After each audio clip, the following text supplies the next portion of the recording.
Good afternoon, everybody. I'm here with your March market update. We're seeing some pretty interesting stuff happen. It's always a fun time of year to watch the market. February's inventory levels coming out of January stayed pretty much identical. There was a 5-home difference, so really pretty negligible.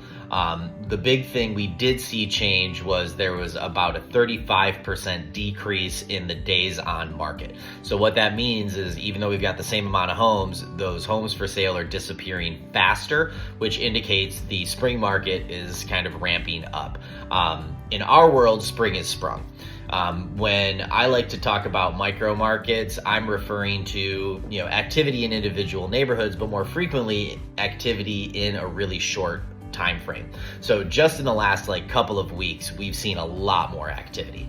We're feeling it in our group. We're working on close to a dozen listings that are going to be coming up between the end of March and mid-May.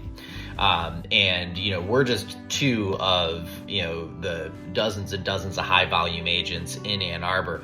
So that would indicate to us that we're not the only people who are feeling that workload, and we're going to see even more listings coming over the next couple of months.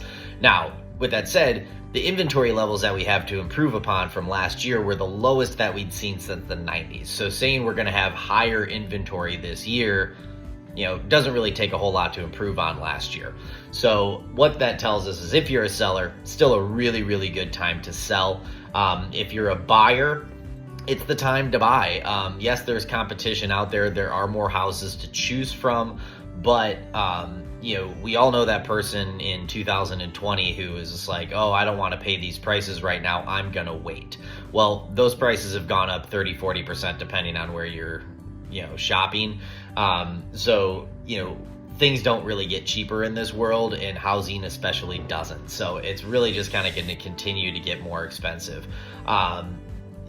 We would love to have a conversation with you about what your particular micro market is doing. If you want to know a little bit more about which individual weeks are good to sell and which are good to avoid, chances are we know a lot about your neighborhood. So give us a call if you have any other questions, or if you just want to have a chat about what your neighborhood's been doing. Happy spring.